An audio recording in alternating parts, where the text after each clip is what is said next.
Happy Saturday! It's June 13th, and I have a really super special guest over here, Roxanne Richardson. I know you all know who she is, um, and we're going to have a really fun conversation.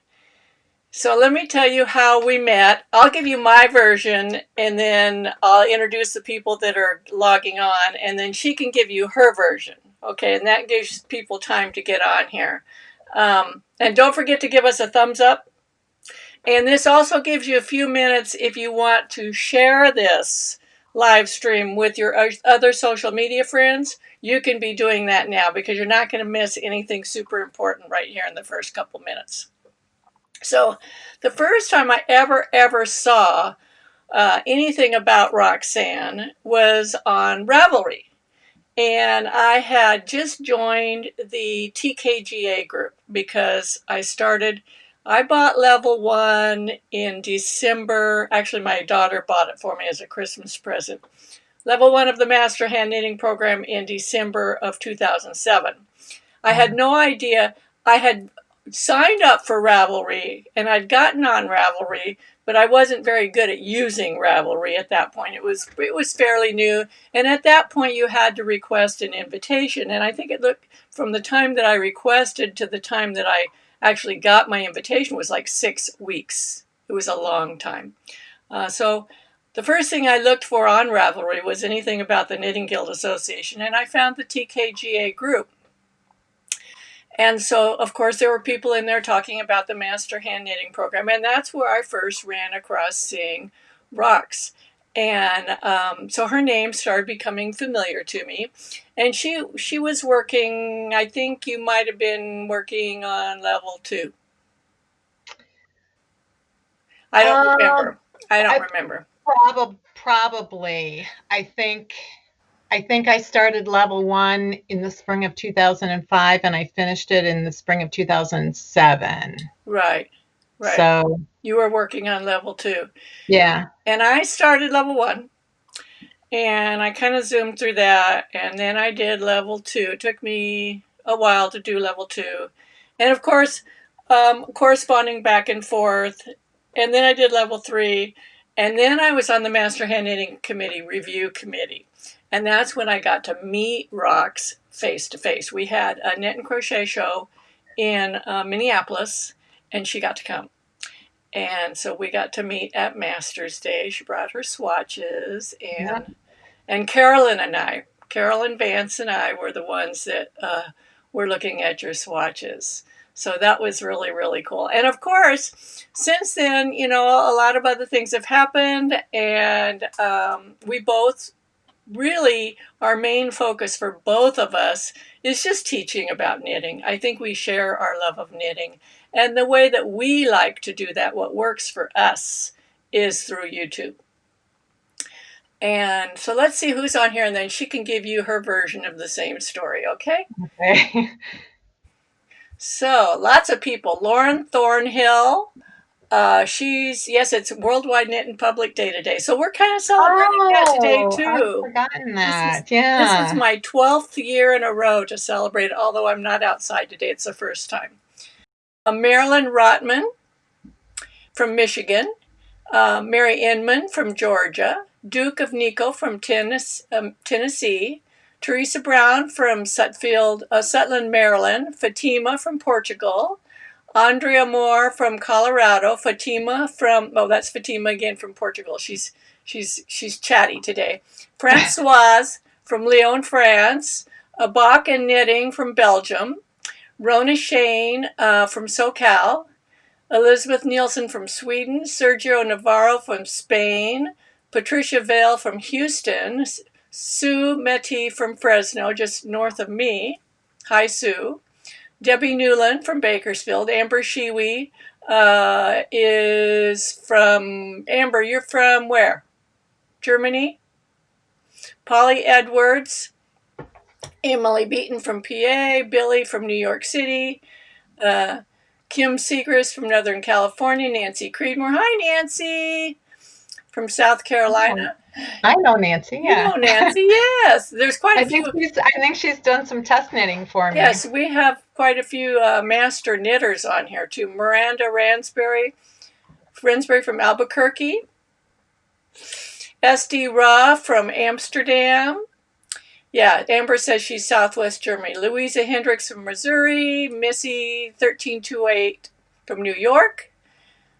Susan Day, Renee Petrowski from Atascadero, Anita Main, Deborah from Flagstaff. And Deborah has been in the Master Hand Knitting program for a long time. And I remember her buttonhole swatch. It was about 6 foot long. She Oh tried my God. every kind of buttonhole there was known to mankind and compared them.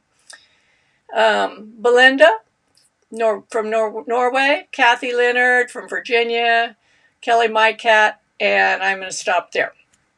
So, Rox, do you like to be called Rox or Roxanne?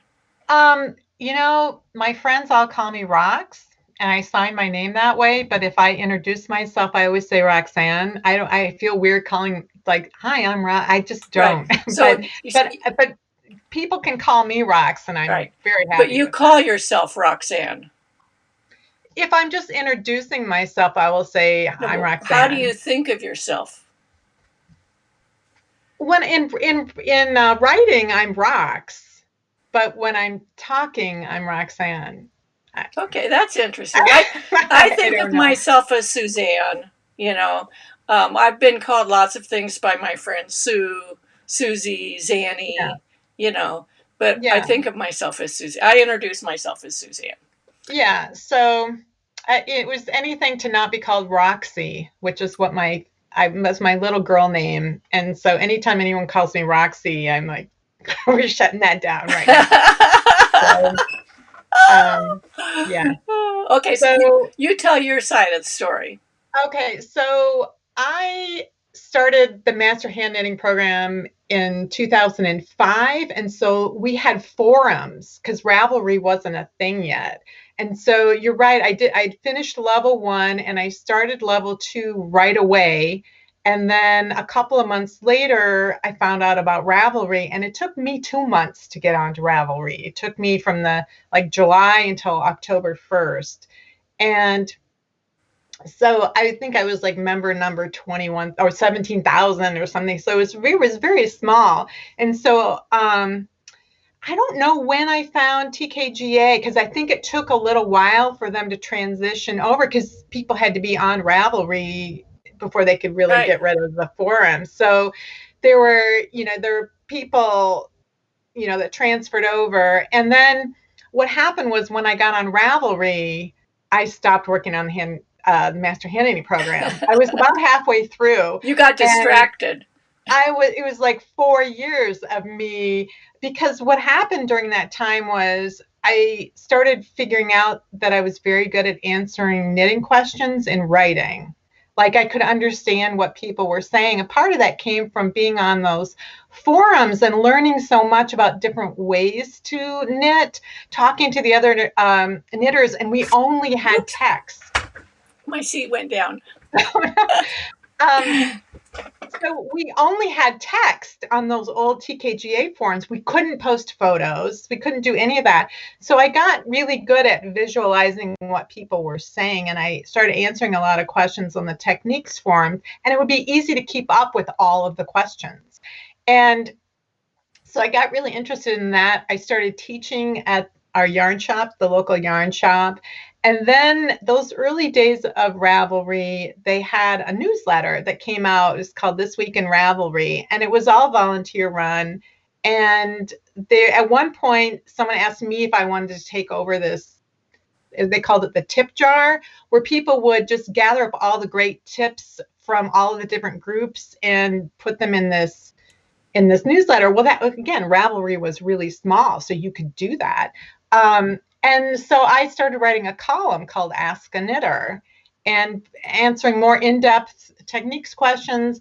And between the teaching at the yarn shop and then writing this column, I started doing more knitting videos. Like I would do a video in conjunction with the article to demonstrate things, or I would do reference videos for my students in my class. And so I was really immersed in that. And I didn't stop learning for the Master Hand Knitting program. I was like designing my Argyle sock and I was doing this. So I was learning all of that stuff, but I just had put it on hold for 4 years. And then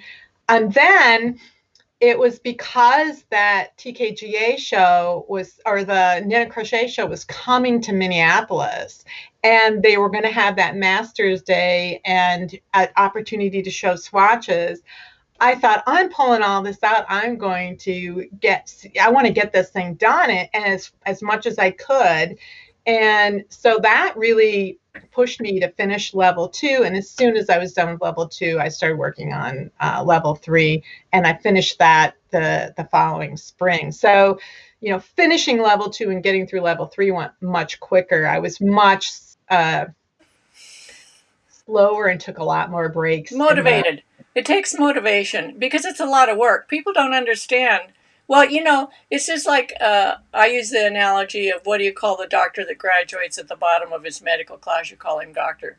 The Master Hand Knitting program's the same way. The person who squeezes by is a master knitter, but then there are other people who are master knitters. Yeah. You and I are master knitters. Yeah. Because we gave it our all. We jumped in our whole body into it and studied, research, tried every technique, compared every technique, tons of swatches to see what worked best, and for me, I needed breaks because even with my projects today, it took me a long time to realize this, that I have about a 3-week tolerance for just working on one thing.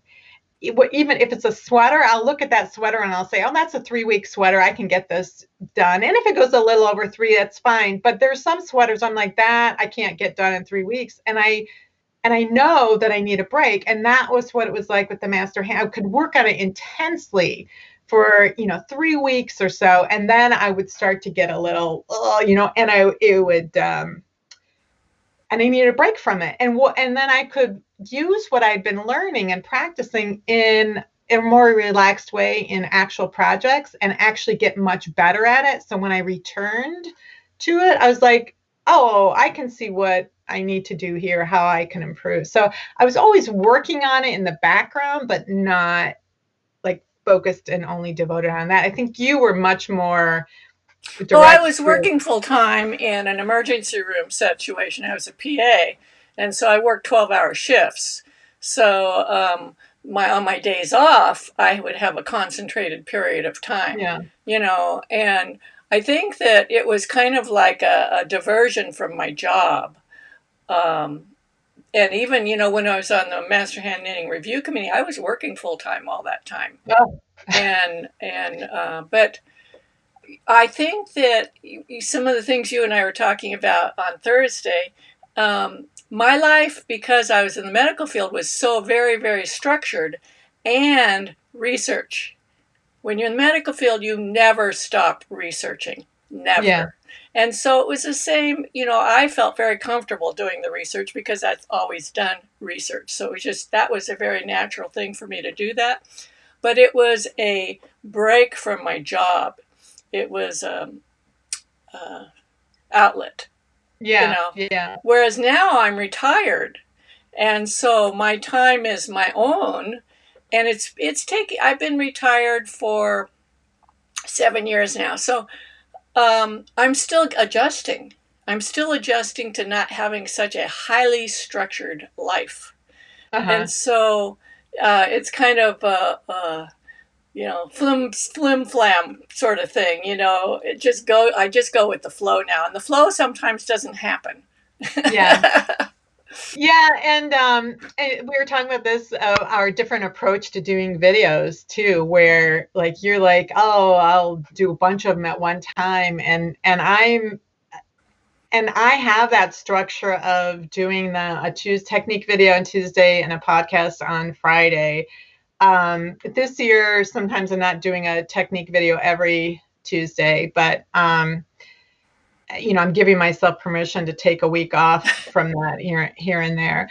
But my time, is my own all day long. And if I didn't, it's so easy to fill up the day with nothing.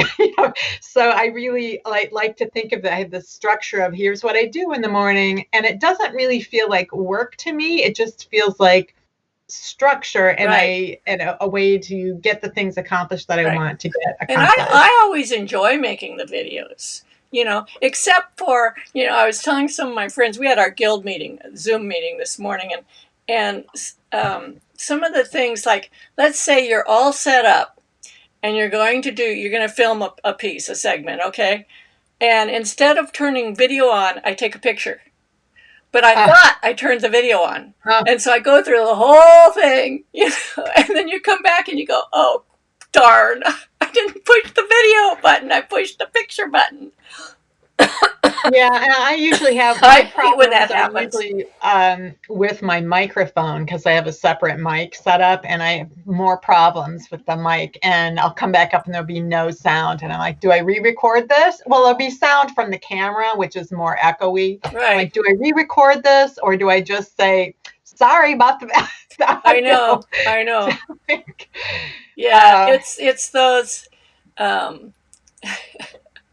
What we were talking about on Thursdays before I do the live stream, I always call and chat with my interviewee, so we kind of get the lighting and stuff. And Roxanne and I were talking about being YouTubers, because we know lots and lots of knitters. I don't know any other YouTubers. And so when you have a knitting friend, you can go, oh my God, I got to rip back this and blah, blah, blah. And you can sympathize with each other. But we don't have anybody to do that with. And maybe this is going to be the beginning of something. I don't know. We'll see. It would be nice, because we go through trials and tribulations that you have no idea about to produce the material for you. Yeah, it's a lot of work. It is a lot of work. It's work I enjoy doing, but it's still work. It's a lot of work. Like, if I do a Tuesday video, if it's 10 or 12 minutes long, I'm spending all day long on that video, in addition to preparing the weekend before and doing any swatches and thinking about what I'm going to say. And sometimes I think I know what I'm going to say, and I'm having trouble as I'm doing the recording, getting my point. Like, what is my point? What am I trying to say? And then having, and you're demonstrating all of this. It's not like you can have a script. Like, I can't a script while I'm knitting. I can have a script for my face to the camera thing, and read off a teleprompter, but I can't do that when I'm actually knitting, because you have to pay attention. Am I in frame? Is it in focus? Is this yarn a weird color? Are your hands in the camera view? Yeah. Or is there something weird on my fingernail? Is there a hair on the table? Oh my God, there's a hair in my knitting. I didn't see that before, and now it's in the video. I know. And then you're like, well, do I care or do I not care? Is anyone else going to notice? And then if you say I don't care, somebody always mentions it. Oh my gosh. Oh, and this is another one I like. You'll do this whole video and you put a tremendous amount of effort into it, and all the stuff you go through, and you publish it, and somebody says, well, can you show that doing this? No, I can't fix that video. That video's done.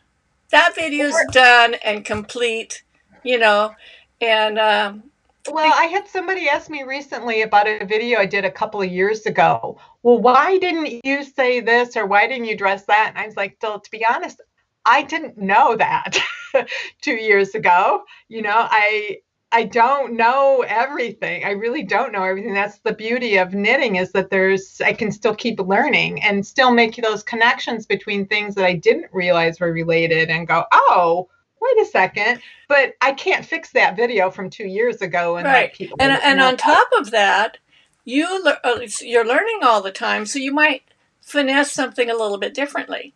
So people will watch an older video and then a newer video, and they'll go, well, you said back there this, and now you say this. Which way is it? Well, I'm growing.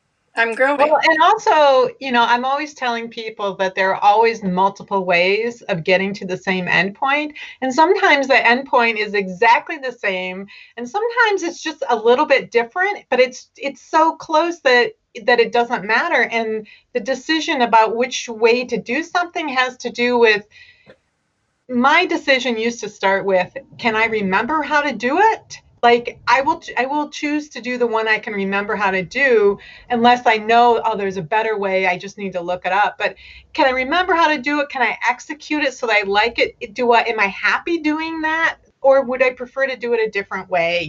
And sometimes the thing that I love, the technique I love the most, that I will use 90% of the time, is not the technique that works the best in a particular situation. Sometimes I end up using the technique or the tool that I hate the most, but it's perfect for that particular situation. So it's good to know all of these so you have the choices. Yes, exactly. So I'm going to ask you what I ask everybody, and that is, what brought you to knitting to begin with?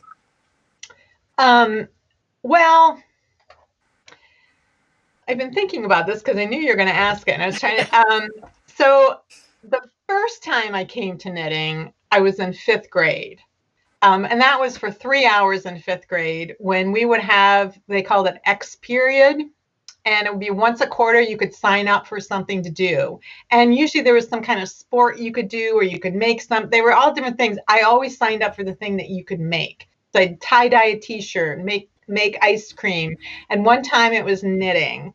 And so I'm sure all we learned was the knit stitch, and they did not teach us how to cast on. But we got to take it home with us. But I couldn't remember how to do it when I got home. I couldn't remember how to do it. So I put it aside and I forgot about it. Um, but I always liked making things. I always signed up for the arts and crafts. I like to cook. I like to bake. I just loved all of that stuff. So when I was in college, I had been in college for 5 years and still didn't have a degree. I had changed my major like 3 times, and I needed a break. And there was this program through the Council on International Educational Exchange where they recognized that it was educational to live and work in another country. And so you had to be a full-time student to apply for the program, but you did not study once you were over there. So I was taking a year off, and I got a 6-month work permit to work in the UK. So I was working in London for 6 months. And then I had a 3-month, I think it was 3-month permit to work in Ireland. So in January of 1986, I went to Ireland. And I ended up living in a flat with these 3 other girls who were not from Dublin. And what they would do on Fridays after work, they would go back home. They would take the bus home. And I was stuck in the flat alone. I was taxed at a high rate, so I didn't have money to do sightseeing or go places. I'm stuck in the flat with 2 TV channels, and I was going crazy. And probably the second weekend that I was there alone, they came back on a Sunday, and one of my flatmates, Catherine, sat down in a chair in the living room, and she had a tote bag, and she pulled out a knitting project. And I was like, oh, what are you doing? I want to do that too. Where do you get, And so they told me, that there was a yarn department, a knitting department in the department store that was very close to where I was working. And so I got paid on Thursday. So every lunch hour that week, I went to that department store, and I went to that knitting department, and I looked at all the patterns. They had those patterns on these like cardstock. It's like Peyton's would have and it would have the color picture and all the instructions, and there would be a little ruler down the side. I don't know if they did that here in the US, but that was what they did in the UK, and they had so you could use it to measure your progress. So by the time Thursday came around, I'd figured out I was going to get a pattern for a sleeveless V-neck top. And I picked out the yarn. It was this white nubbly cotton yarn. it was the same yarn that my roommate, Catherine, was using for her Batwing 80s sweater. But I decided to jazz it up with some contrast color for the ribbing. So I chose a red pearl cotton to go with my white cotton sweater, which the first time I had to wash that was, even though it was a disaster, but I loved it while I was doing it. So I took it home and they showed me the knit stitch, and I had the muscle memory from that 3 hours of knitting when I was wrapping the yarn in the wrong direction. They corrected that, but they taught me knitting on for cast on. And I spent all night with my hands clenched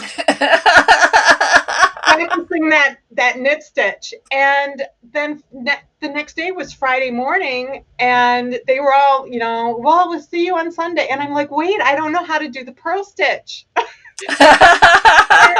and they said, oh, it's just the opposite of knitting. And so Friday night I came home and I spent all Friday night looking over the top of my needles as I was knitting, trying to figure out how to purl, and I couldn't do it. And I didn't have any money to buy a book. Never once occurred to me to go to the department store and ask for help. That never occurred to me. So You're stubborn. I put my knitting in my backpack and went to a bookstore. And I spent 2 hours at the bookstore looking at all the knitting books, figuring out which one I was going to buy the next paycheck. And in the meantime, looking for instructions on how to purl. They just have like a little drawing. And I took my knitting on my back and I learned how to purl standing there in the bookstore. And then I went home and I was able to cast on and do the ribbing for my sweater. So that was how I learned to knit. And the first 2 weeks I had sore shoulders and cramped hands because I was, so focused on what I was doing. And I didn't have any trouble reading the patterns. One of my several majors was computer science. So to me, it was like reading a computer program. And so I only knit sweaters for probably the first 19 years I was a knitter. And at the time, they're just rectangles, oversized rectangles with a hole for a neck was the style of sweaters in the 80s. So every sweater, I looked for, well, what can I learn next? I want to learn how to do, intarsia or stranded color work or cables or, every sweater was, what can I learn? So that was what brought me into knitting. So you're speaking of getting your hands to do what you wanted them to do and the tenseness in your shoulders. In our guild this morning, we had, for our guild meeting, because it was a Zoom meeting, we had a pajama party and we read knitting related things to each other while we knitted. And I read out of Anna Zilberg's book. And I'm going to read a little bit out of it, how it relates to what you were just talking about. It's on page 2. It's in her first chapter, which is kind of her introduction. This is the book, Knitting for Anarchists. Oh, I have to look at that. I don't have that book. Oh, you need this book. Okay. Okay, so this is page 2, the third paragraph down. It says, most people learn to knit by rote. That is, they are told or shown exactly what to do with their hands and yarn and needles, step by step. At first, doing it is extremely awkward. Then it gets easier. Hands learn things far more slowly than minds do. You tell your fingers what to do and expect instant obedience. But it takes a while for fingers to figure out just how to obey. Once they learn, they find it difficult to change, as anyone who has switched from English to continental knitting. And then she has in parentheses, I know of no one who's gone the other way. But anyway, it's so true that even no matter when you try to learn something new and you're trying to make your fingers do it, they feel like they're not attached to your body. They're not minding, and then you tense up. You tense up and, well. I think, I learned, I went from knitting English to knitting continental. And I won't say that I'm 100% continental, but I'm probably 99% continental. I have an unfinished project sitting behind me that I am knitting English style. Um, the way that I knit English was on 14-inch long straight needles that I anchored. And that was what I did when I was in 5th grade. And so when I was in Ireland, I did that because I couldn't manage the yarn and the needles. Right. And I kept asking my flatmates, well, I can't do it like in the books they're showing, this way with the yarn. And I'm like, show me how to do it. And they would not correct me because they were taught knitting in school, and the nuns would smack them with rulers if they weren't doing things correctly. And they were like, no, I'm not going to correct you. You're getting it right. But when I wanted to knit socks and hats and things in the round, because I've been knitting sweaters in pieces. Right. And so I could knit it flat. And those needles were great, but I couldn't work with circular needles or double points very well. And I couldn't change the way that I was knitting English. And so I thought, well, the way to change is to try continental in a whole new way. But even then, it took me really 4 years to transition completely, because it took me 4 years to find a method of purling that I really thought was rhythmic and that I enjoyed. But even then, by the time I finished the 3rd level of the Master Hand Knitting program, I would still knit all my swatches on straight needles because I knew that those stitches would be perfect. Right. And they wouldn't change size over on the cable. What?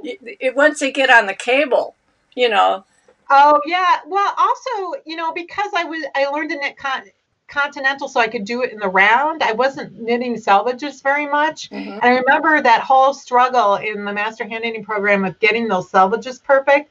And I did that with the straight needles.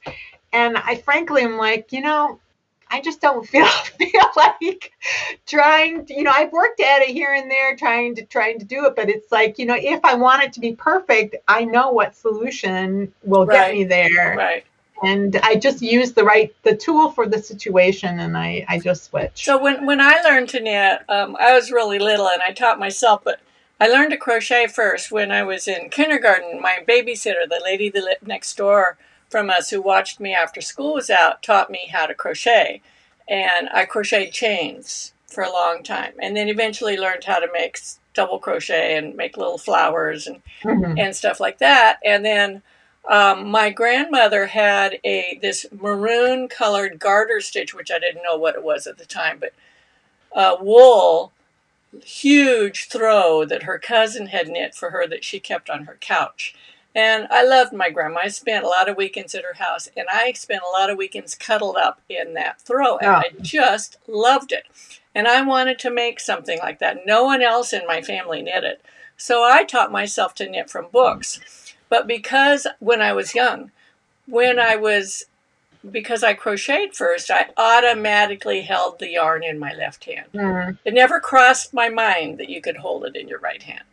So I had to teach myself how to throw for teaching purposes. Yeah. And when I did my level 3 sweater, I did a Fair Isle sweater, I taught myself to throw for that too. And I tried doing Fair Isle with 2 yarns in each. I tried everything and practiced a lot and ended up getting a better tension by holding one in each hand. But I had to do a lot of throwing first to get my tension good. Yeah, and I actually had done a little bit of continental knitting in order to do stranded color work. Mm-hmm. And all I could manage, before I really tried to learn continental, was just having it draped over my left finger. And I didn't really understand about yarn dominance or anything. And it was like, to me, it was like whichever yarn, there were the most stitches with that color, that was the one I was going to. And a lot of people do that, because in part because they think that's what dominant means. So the dominant color is the one there's the most of for this row. And so they'll switch the yarns back and forth. That's a controversial topic now, Oh, I'm very well aware. Yes. I do believe in yarn dominance. Well, I believe in yarn dominance for using it in true Fair Isle knitting. It's Right. important. It's an important part of that tradition. Exactly. But I took a Latvian mitten class a couple of years ago, and there were 3 colors, and I was trying to figure out Right. how to do this and how do you decide which one is the most dominant. Right. That's a And I different started situation. discovering that it's only Fair Isle that really requires it, but all of our English language books presented as if that is what you're supposed to do. And you were asking me to do, to find some of my earliest knitting projects. And I have a sweater that I knit for my niece that my sister-in-law sent to me when I had girls. And I looked at the stranded color work and it was like, oh, I was treating it like intarsia, and I was rotating those floats so you can see that they're at an angle.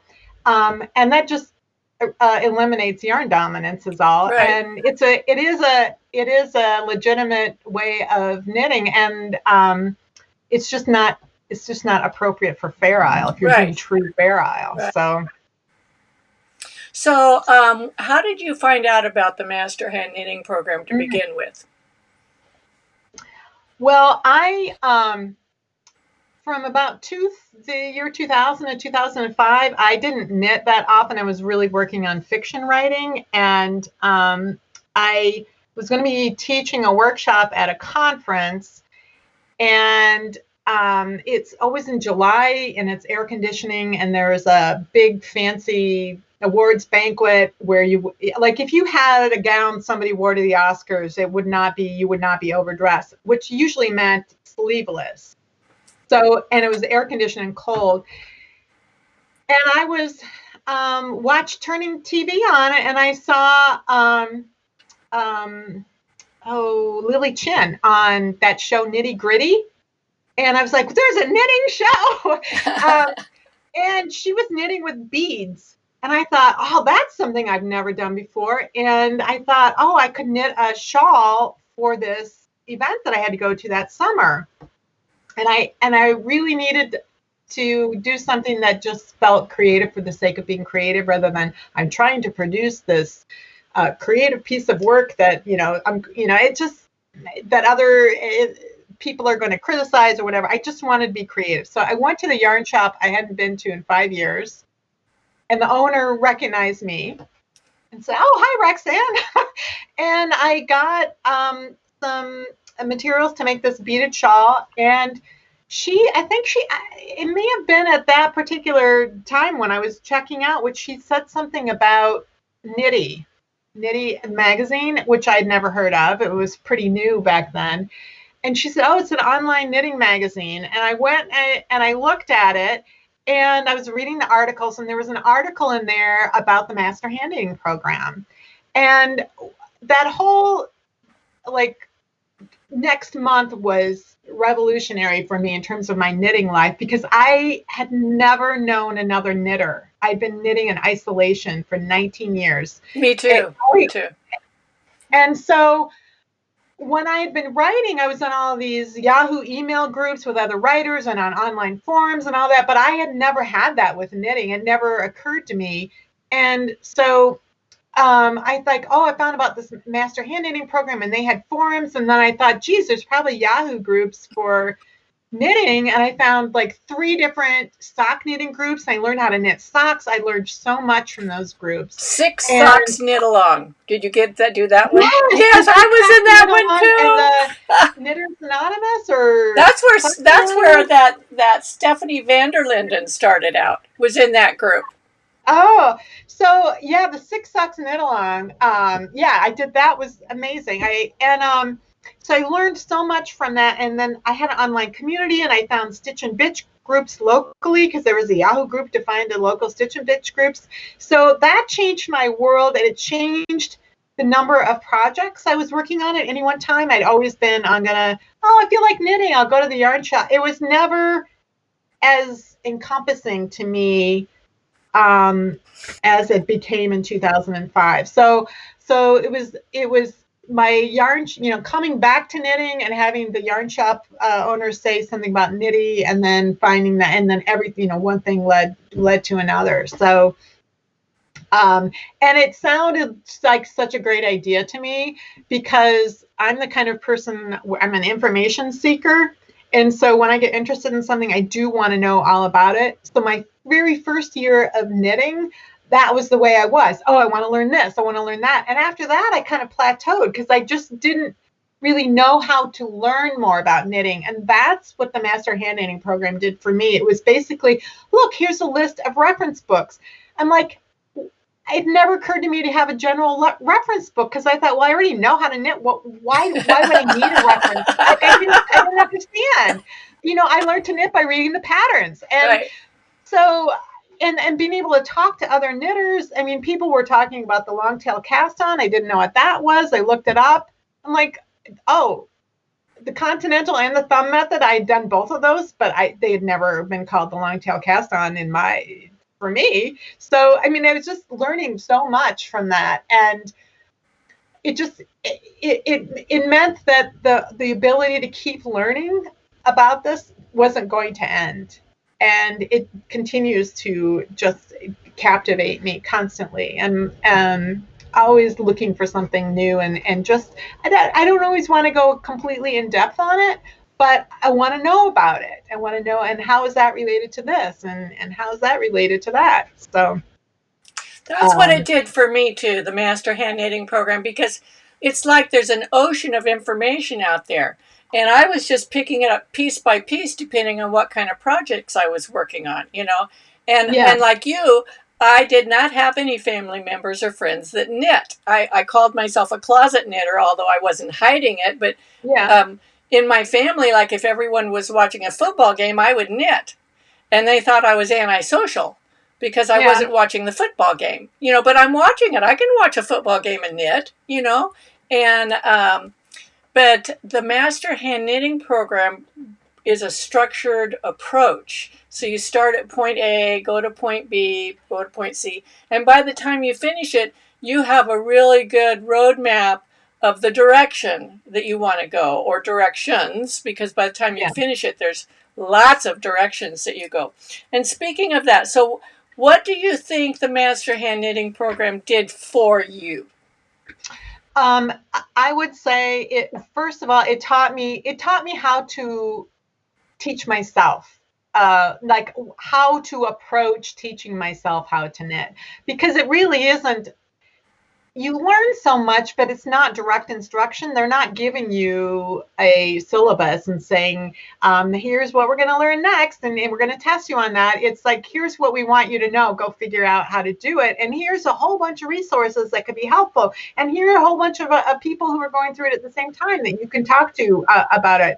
So it just gave me a community, but it just gave me a way to approach learning the new material that I didn't have. And honestly, I didn't. Did you know that you were going to do the entire 3 levels when you started? I assumed I was going to do the first 2 levels. I didn't set a goal at all. I didn't set a goal. I just started. Yeah, I never intended to do level 3. I just thought, well, that's for designing, and that's special people know how to do that. Like, it didn't aspire to that. And I will tell you, 2 weeks into level 1, which is all about gauge and measurements and all that, I was like, oh, and I designed a little shrug for my daughter. It was like, I know how to do this, because I can remember in the first few months that I was a knitter, trying to figure out how to design my own Aran sweater by using an existing one, not realizing that the gauge of cables and the stitch counts. Right.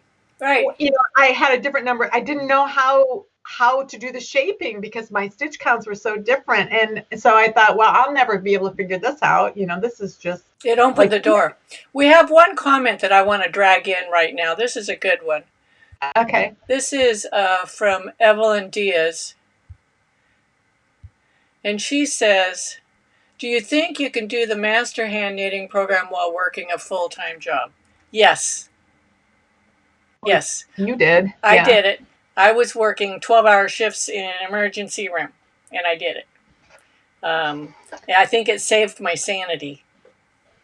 Yeah, and I think there's also, well, I know some of the things are a little different than what, they're constantly evolving the program, but there was never a time limit. I mean, there was a limit on how, like, you had to be a member of TKGA when you bought the instructions and when you submitted them.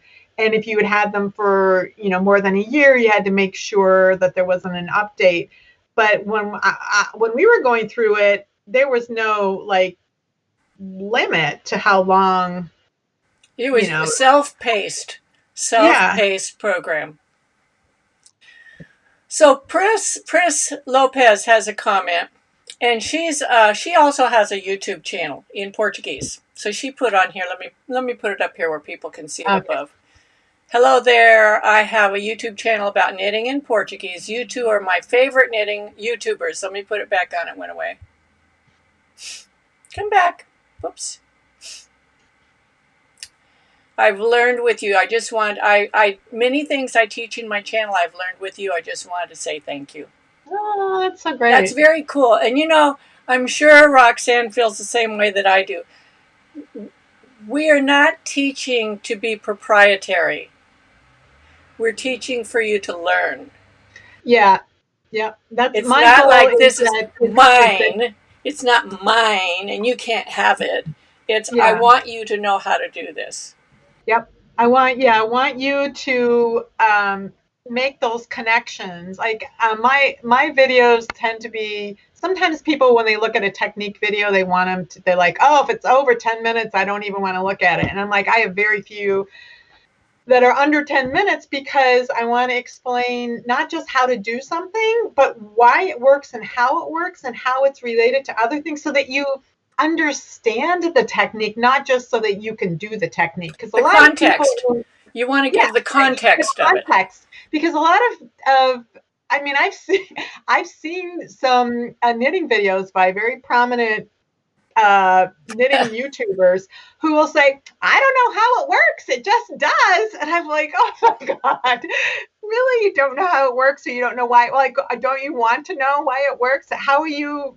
And, it's just, I think it's so important to know why something works, so you can understand. The more you understand about how knitting works, the more you can fix things, because you're not going to stop making mistakes, Right. but you're going to be much better at fixing them, or realizing what you did, and I just can So fix it.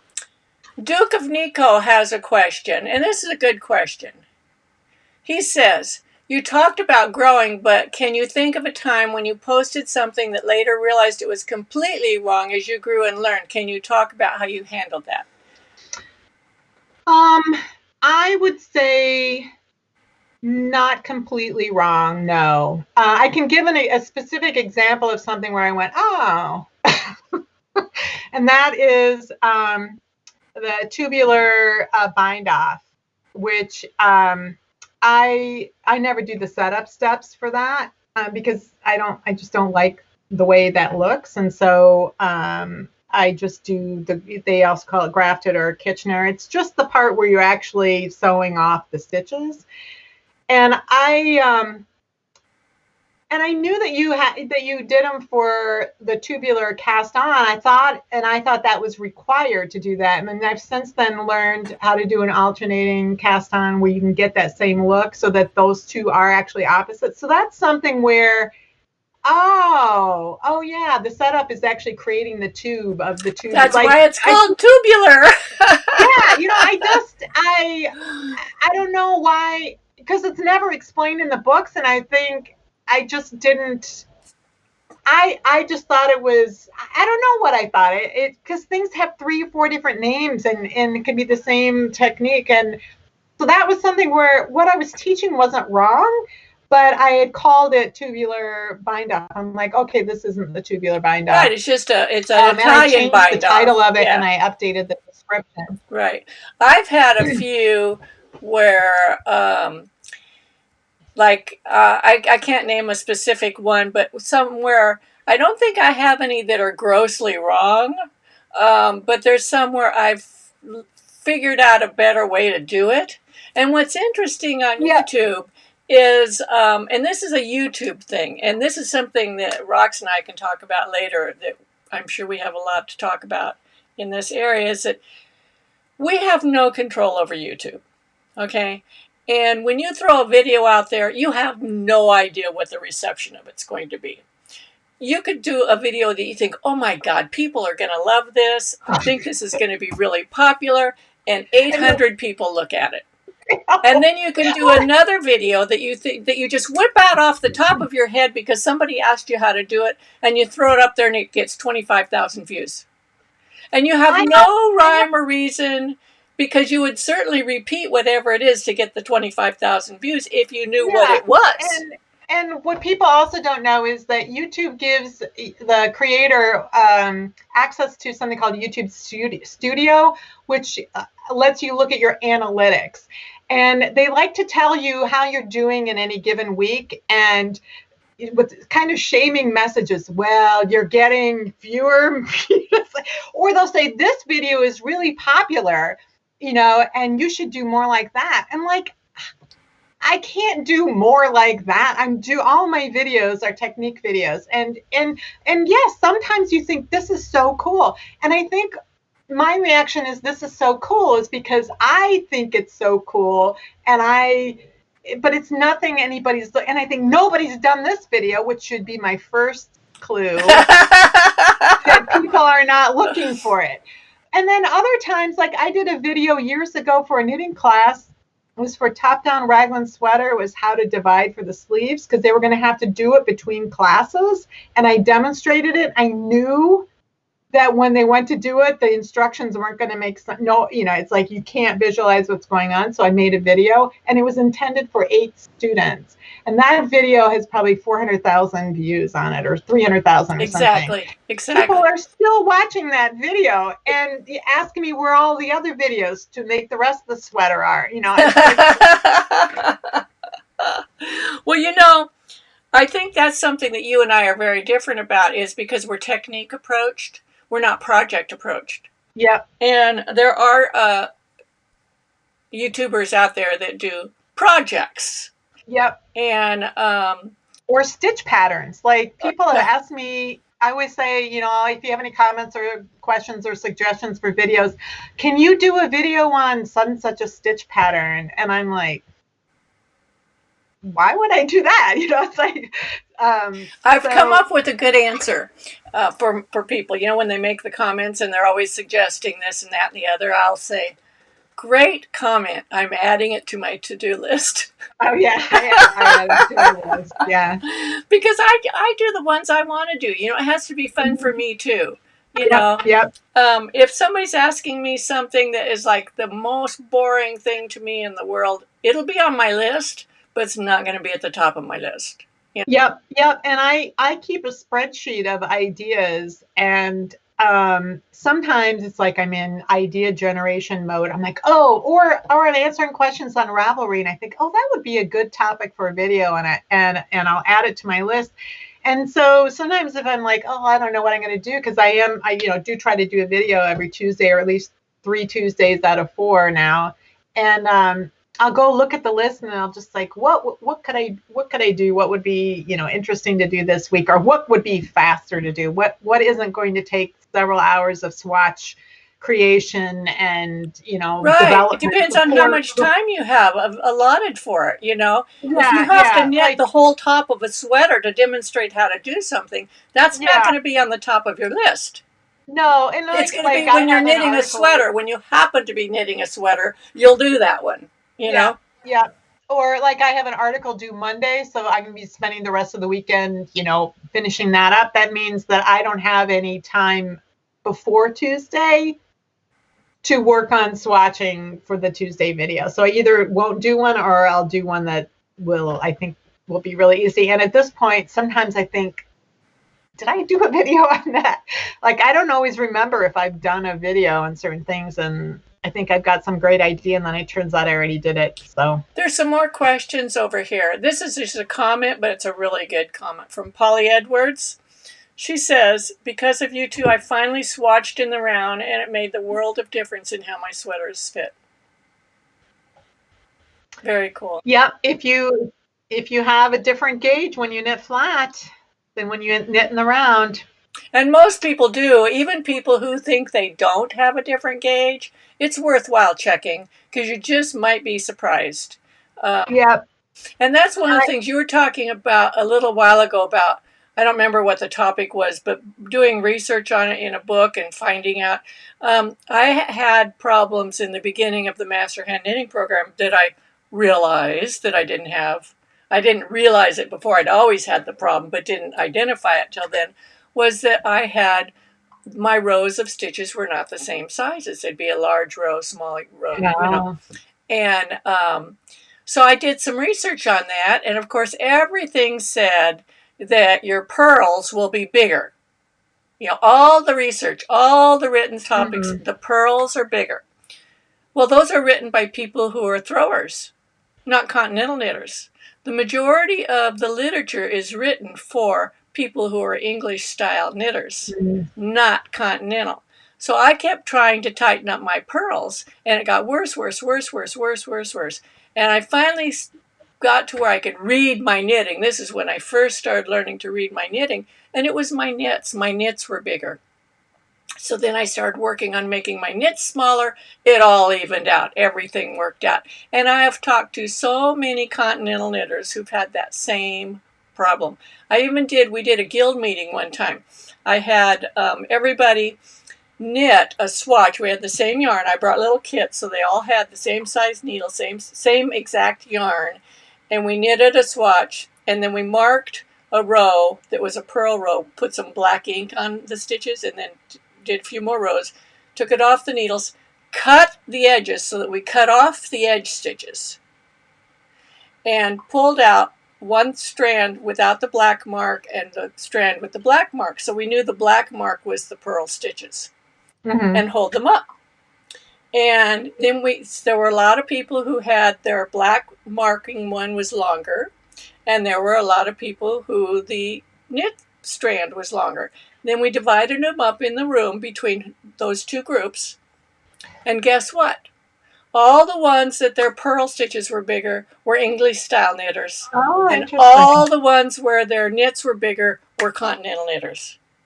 Well, it's funny, when I was trying to work out my selvage issues in the Master Hand Knitting program, that advice was constantly about, if you were looking at the fabric from the right side, it would be the right edge it would be looser, and that edge. And I'm like, that is not what would happen with me, because what would happen is the left edge would be shorter, and then I'd pull on it to straighten out, and then the rowing out would. And so it took me a long time to figure out, whether what was happening. And what was happening was when the purl side was facing me, I'd see that great big old purl bump, so I'd work extra tight, and I was so influenced by what I was seeing that I could not loosen up, and I had to get to the middle of a row and close my eyes and feel, what does it feel like to just purl? And so then I would start a purl row, and I would close my eyes, and I would imagine I was in the middle of a row. And that was how I was finally able to develop the muscle memory for not react to what I was seeing and thinking I had to right, do. And it's the same on both edges, because the stitch below your needle is not connected to the yarn on your needle. Yep. And so pulling the working yarn is not going to fix that stitch. It's actually going to make the one you're working on smaller, which makes the one below look even bigger.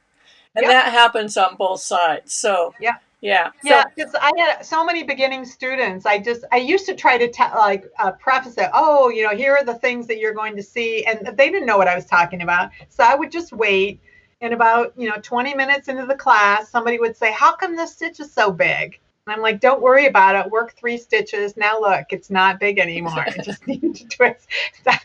So I just waited, because I knew what questions were going to come up, and I just wait for them, and then they learn it. Right. Because they have to make the mistake. If you just show them how to fix mistakes and they haven't made the mistake, it means nothing.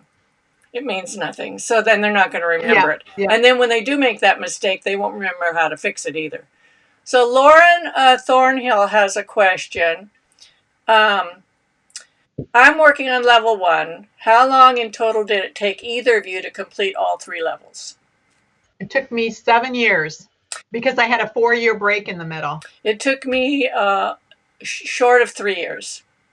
So it took me 2 years to do level 1 because I was being very careful to not get myself worked up and abandon it.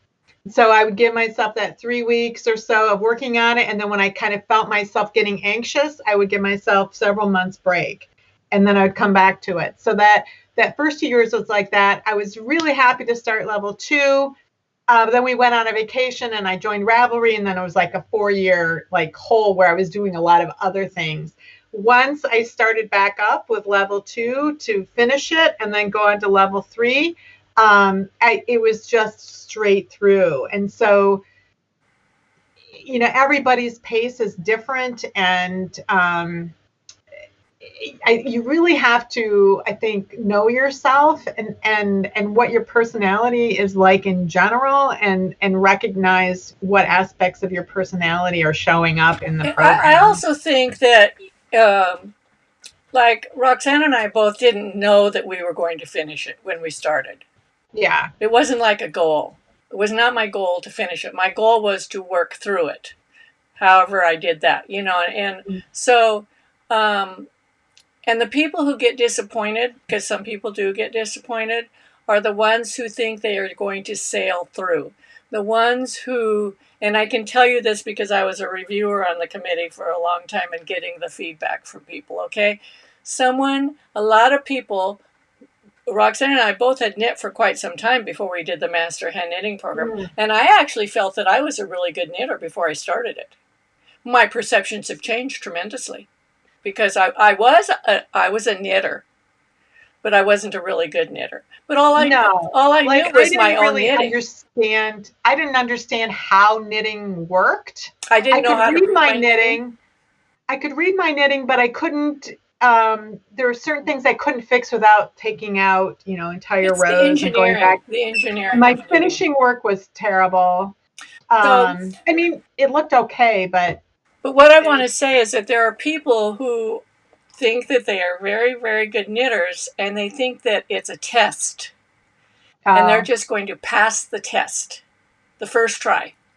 Yep. And they're going to knit all the swatches, and the reviewers are going to say, "Oh, how lovely," and send it back to you and say, "Okay, you passed."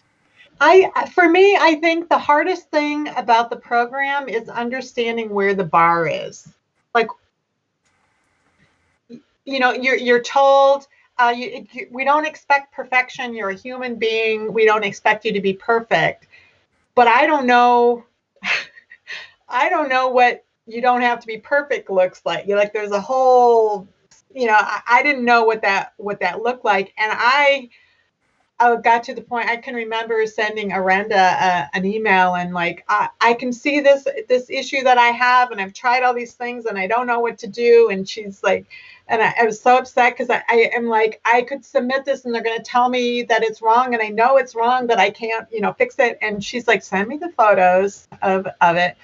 And she said in all capital letters, "You are worrying too much."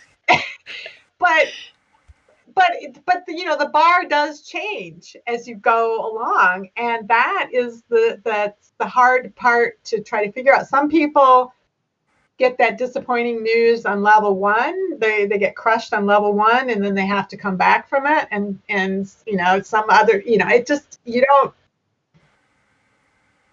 I don't know. I just thought the bar, understanding where that bar of good enough was actually set. Yeah. Fatima has a question. She has finished level 1 and she's working on level 2 now. She says, what did you consider more difficult, level 2 or level 3? And I'm going to answer first and you can answer. Level 2, because it's finishing. Level 3 is the icing on the cake. Level 3, every single thing in it was fun and exciting. Level 2 was fun for me because I was learning, but it was more about precision.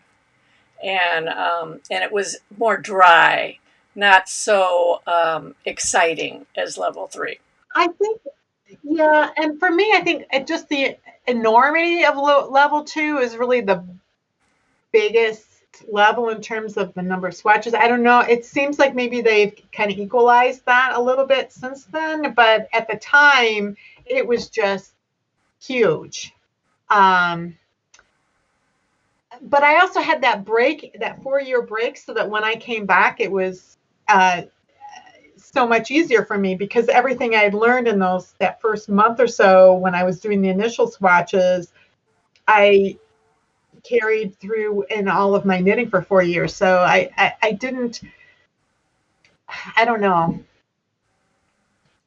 I don't know what was harder.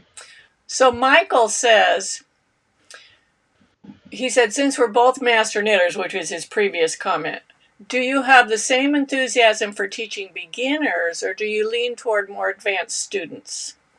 I'll let you answer first, and then I'll answer. I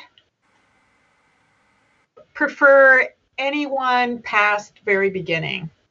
Anybody who has shown that they actually like knitting and they want to learn more about knitting, I'm happy to teach them. The issue that I had with like beginning students is that I would always ask them, why are you taking this class? Like, why do you want to learn to knit? And it was either I'm pregnant with my first child, my daughter's pregnant with her first child, or I just retired and I wanted something to fill my time. Some people just thought, oh, it'll be, interesting. And so they're trying it out and they don't know if they like it or not. And it's a lot of work to teach beginners. I feel like there's so much concentration on their part, but also on there's just so much one-on-one. Once people get some muscle memory and once they have identified that they really like to knit, I'm happy to teach them. It doesn't matter what level. I like to teach anybody to knit. Doesn't matter. And when they get it, that's the joy I get from it. When they have that first aha moment, it's like, oh! And I teach for quite a few years. I've taught a lot of students to beginning knitting at our local junior college. I have 20 students per class, and I teach 2 classes a year. I teach 4, up until 2 years ago I did this. I taught 4 knitting classes every semester. So I had beginning knitting, beginning to knitting, because it takes 2 semesters, intermediate knitting, and then advanced knitting. And every year in advanced knitting, I teach a different topic. So the beginning knitting, and I have helpers. I have several helpers that help me in my classes, but it takes 3 weeks for people to learn how to do a knit and a purl. And I tell them that the very first night, because they'll cry. They cry. And because they think they're going to come in the class and after 1 hour learn how to knit. And it takes an hour just to learn how to make a knit stitch. And then they have to practice it for a week. I have them make a garter stitch swatch, And then they come back and I tell them, do not throw these away. You're going to want to keep these because it'll give you a gauge of how far you've come in a few more weeks. Second week, we learn how to do the purl stitch, and then they make a stockinette stitch swatch. Third week, they come back and they've got it. But it takes 3 weeks. And my helpers, Jackie was my first helper. And after the first night of class, it was a 2-hour class, we had 20 people. People had never held needles in their hands before. We both walk out of that class exhausted, and we're going, oh my God, what did we get ourselves into? We came back. It's very exhausting. We came back the next week, and same thing. Came back the third week, and they'd all gotten it. And that was the reward that we got. It made it worth the while because on the third week, we had a class full of knitters. Well, I think for me, it was like when I was teaching at the yarn shop, if it was a class, any class except for the beginning class, once someone took a class from me, they would sign up for every class I taught. They're like, what are you teaching next? What are you teaching next? They get addicted. The hard part was, and I could teach anybody to learn. I knew that they would get it, and I would be like, I would not give up on them. I'm like, I would watch them and, okay, well, try it this way, try that. I knew that they would learn it, but there were so few gets, in terms of, oh, I really love this and I want to keep doing that. I had a few of them, I had them, every so often. And then the ones that were really good were so good they didn't need a class. And so then I never saw them again. And so then they become your helpers. Those people become your helpers. Those are my helpers. Because they want to stay. They want to stay involved in my classes, but they know it as well as I do. So I have them as my helpers, and we have a whole little community. Now, somebody up here, let's see, Evelyn has another question. She said, do master knitters have a community? Do you stay in touch with other after achieving? Not really, unfortunately. When we used to have the knit and crochet shows and we had Master's Day, that was wonderful. That was so fun. I loved that because Arinda was there, the whole committee was there, the new graduates, returning graduates.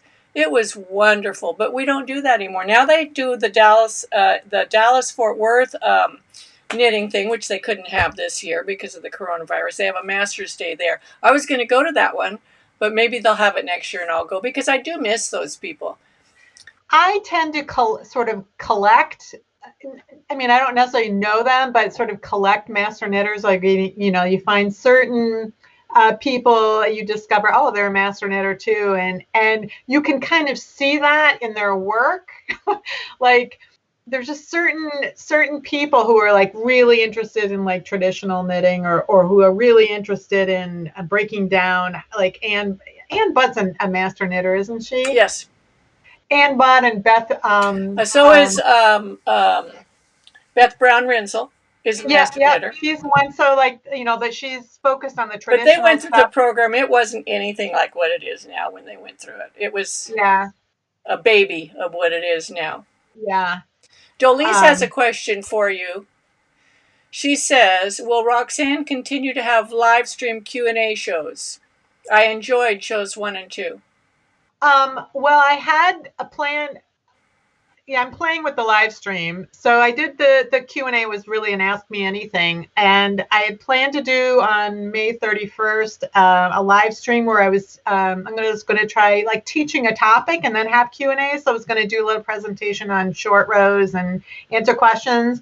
But I live in Minneapolis, and this is where like the protests and everything, it was a lot going on that week, and so I canceled it and I rescheduled it for next weekend, I think. So I will be doing. I'm just experimenting with them because the live Q&A went well. Enough people showed up, but I want to experiment with topic-specific Q&A. Right. Just to see and things that are fun for you. The thing about doing the difference between live and pre-recorded is, of course, you never know what's going to happen on live. And like last time, I had a fly that flew right in front of the camera. Like my house is full of flies. I don't think so. Well, and I think people are probably more forgiving of a live situation than a recorded situation. But there can be some technical difficulties. So I have like a 2-camera setup with the live stream so I can switch to, the overhead. So I'm experimenting to see how that's going to work out and how I can use that in the future, because this has to be interesting for me. And so, I don't want the YouTube thing to get to be a grind, which is part of the reason I gave myself permission to not have to do a technique video every single Tuesday, because I'd been doing it for 3 years, and that's 150 videos week after week. So and some of the things may not make sense for an individual technique video. I might want to do some other kind of situations. So the thing is, for all of you out there watching this, if you have subscribed to our YouTube channels, you should get notifications. And if you have the notification bell turned on, next to the subscription thing, there's a little bell. If it has vibration marks next to it, then you have said, yes, I want notifications. and you'll get notifications when we make new videos. When we schedule a live stream, you should also get a notification. And if you've not, like I know Roxanne posts hers on her page in her Ravelry group and on Facebook, and I do the same thing. You just click on the link and it says remind me. You hit the remind me.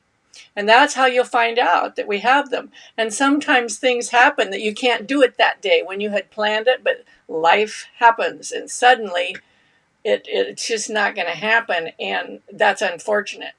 I do the best I can. I know she does the best she can. There's another question up here. This one was interesting. It was from Duke of Nico. It was kind of a fun question. Let me find it. He says, when you meet another master knitter, do you secretly try to figure out who's the better knitter than the other? I haven't ever done that, but I think anytime you meet another knitter, you're looking at what they're wearing. Like, what is their knitted, and you're looking at it, and like, at least me, I'm analyzing it, I'm looking at it. Did you design that yourself? What's the yarn? You like, but you're not like, there is no like better knitter. Like, what does that even mean? I mean, like, you're both going to be really excellent knitters, and what you're going to be talking about is probably what the techniques or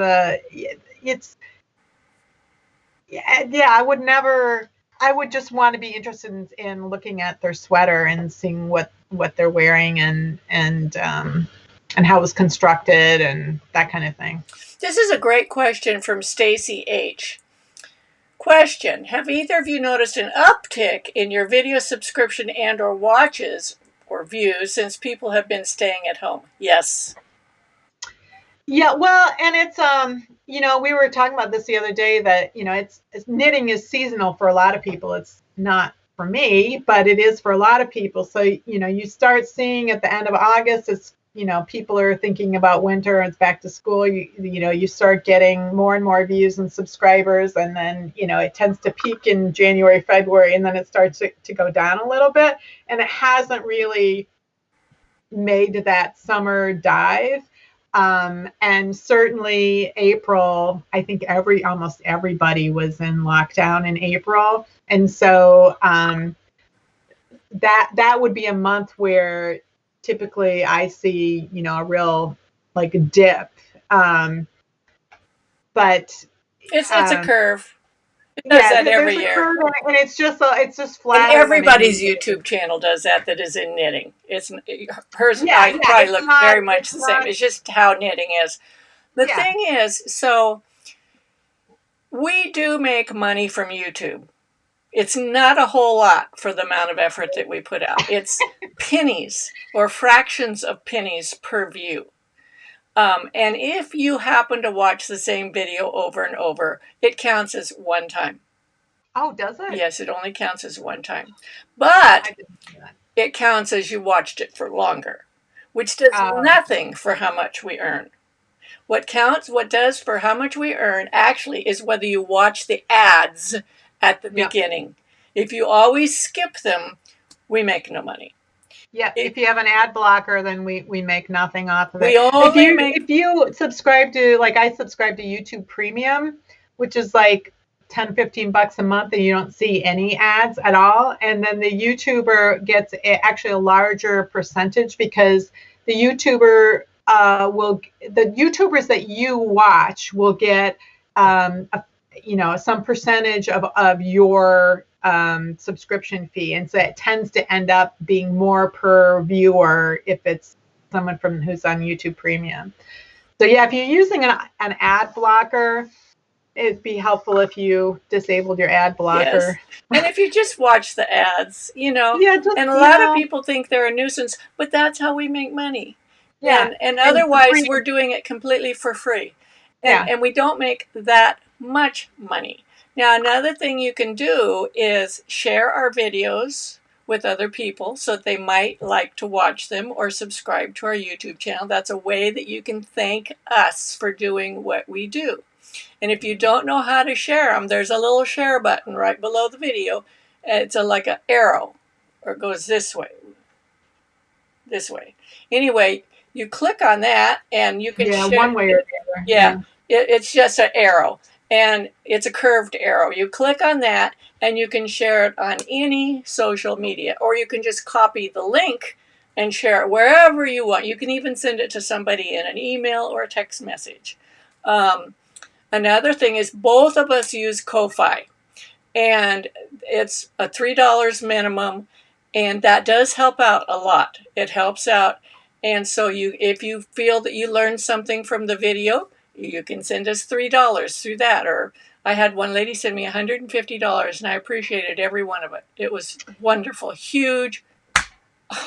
Yeah, every once in a while you get one of those really big ones. But sometimes I'll have people who've been working on a project and they get stuck in something, and one of my videos helps them and they buy me a copy for that. Right. And then they get to another thing and like, oh, now I know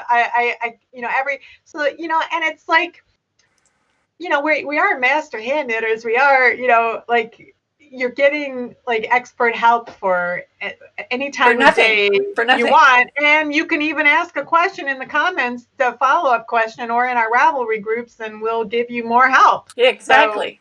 So if you were at a knitting store and you walked in and you asked a question, a lot of knitting stores charge $10 to ask a question and get an answer. And I'm not saying you need to pay us. I'm just saying if you feel gratuitous towards us, that's how you can do it. You can either do the Ko-Fi, watch the ads, or be sure you subscribe to our YouTube channels and share with your friends. Sharing, because that helps us enlarge our audience. And both of us are working up towards trying to get 100,000 subscribers. And when we get 100,000 subscribers, then YouTube offers us more options, and they promote your videos. They put them up at the top of the list more often when people are looking at other videos. So I think if you do the engagement thing where you do a thumbs up or comment or whatever, that shows people are engaged in it too, and they might get recommended more as well. Right, exactly. And definitely not a thumbs down. Don't you hate that? Oh my God. You'll make a video and there's absolutely nothing in it that you can envision that someone would give you a thumbs down for, and they give you a thumbs down. The only thing I can justify is say they accidentally hit it and didn't know that they can unhit it. It wasn't what they thought that they wanted. And that's not what I wanted. And I don't get the thumbs down. Yeah. I mean, I get them. People give them to me. Oh, yeah, you get them. But I don't understand it. Yeah, I don't understand it. And that's another thing, is that we do this in a void. We're working in the closet. Each one of us is doing our own thing at home, all by ourselves, to make this video, and then we throw the video out there. And depending on what the feedback we get, sometimes I think it's a great video and I put a lot of effort into it and I don't get very much feedback, or it takes days to get feedback, and it's like kind of disappointing. Yeah, and the other thing about doing educational videos is that it's not like other YouTubers who they get like most of their views in the first couple of days. Right. Educational videos, it's really the long haul.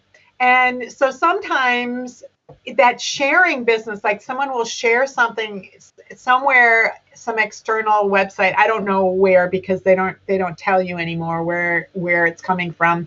And then all of a sudden there'll be a spike in it. And you'll get those sometimes. You don't know why, but it's because somebody shared the video. Right. And that's the only feedback you get on it, but it is feedback. And YouTube really is not, they say they give you all the analytics and stuff, but it's really useless, because I would really like to know if something spiked up. I'd like to know where it is so I could go look, and maybe I could say thank you, or see or interact with that community. But they do not give you that information.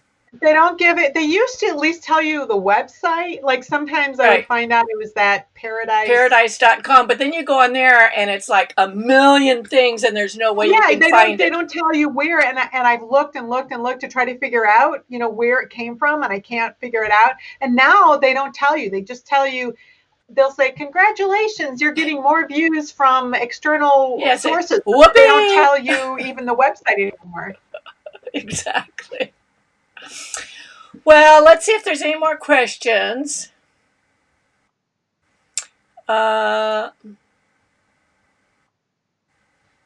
We've gotten a lot of positive comments on here, by the way, and both of us Good. really appreciate that. Susan Day says, thanks for discussing how we can help you get paid. I think most of us had no idea. You know, and we do appreciate that, because actually this is not free for us. You know, we purchase cameras, we purchase, video equipment, we purchase software, just to do this. Yep. With no guarantee Yep. of a return. Absolutely no Nope. guarantee of a return. So anyway, let's wrap this up. I think this has been really fun.